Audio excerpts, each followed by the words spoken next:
So, quick follow-up question. Has that person's pitch ever actually changed what you did with the character? Never. No. Okay. Never. Okay.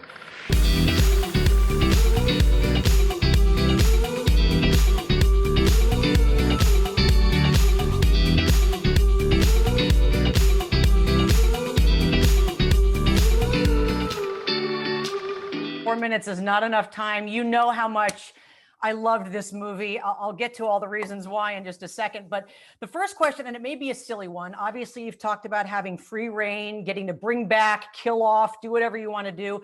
Have you ever had an actor, without mentioning names, have you ever had an actor or actress actually try to pitch you for why you shouldn't kill them off? Oh, yes, I definitely have. I definitely have. And it is it's sad because, Right.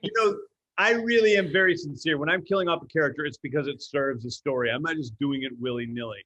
And Right. when you do that, people do get their feelings hurt.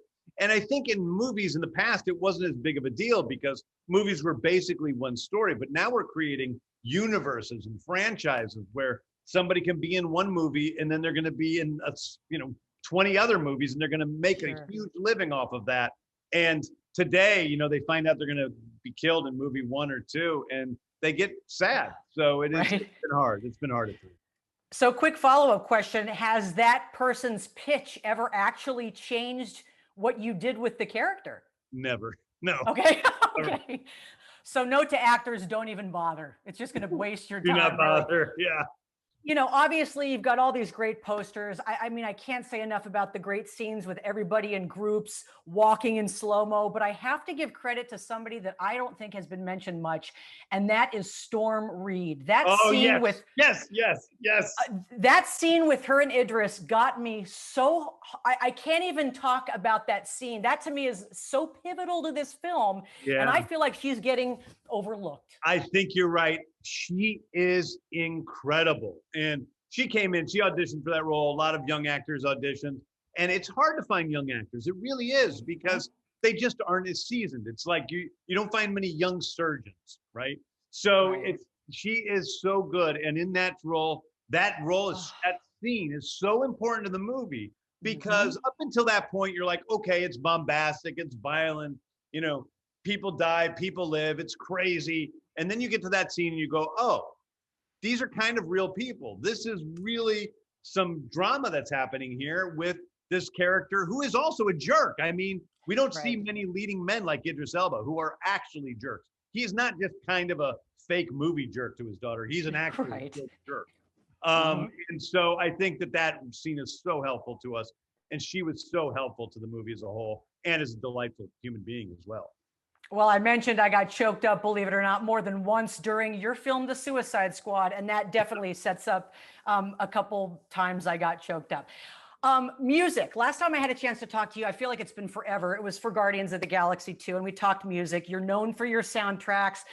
The fact that you used Just a Gigolo in here thrilled me for so many reasons. But what is that song that when you hear it, it immediately brings you back to your experience doing this film? I think it's going to be picked. Well, it's either going to be Grandson and Jesse Reyes' song "Rain," which they wrote for the movie, and Great. which Grandson sent to me, as well as a bunch of other songs.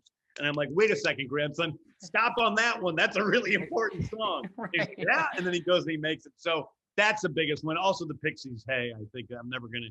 It's one of my favorite all-time songs, top 10 favorite all-time songs, and I'm never going to hear it without seeing my group of friends walking through the rain in freezing cold winter time in Atlanta, Georgia. Listen, they're paid well. I don't feel bad. I know they wrap me, but quickly, you talk about Viola scaring the crap out of you, which she does in this film. But can I tell you, the weasel? I couldn't even handle the weasel.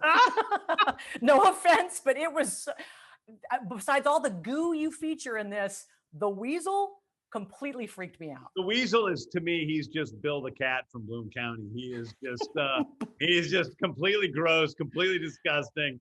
I wanted to create an anthropomorphic guy that he's no smarter than a dog. I mean, that's the thing. He is, there's nothing about him that's really anthropomorphic other than that he is made in the that's the actual body of my brother Sean that's on. Oh, God. He's everything to me. I love him. He's great. He gave me nightmares, and I'm sure your brother's nice. Listen, congratulations. I so hope the next one's in person. I can't rave about this film enough, and I'm glad Harkins Theatres is showing it because that's where people need to see it. Awesome. Thank you so much, Tara.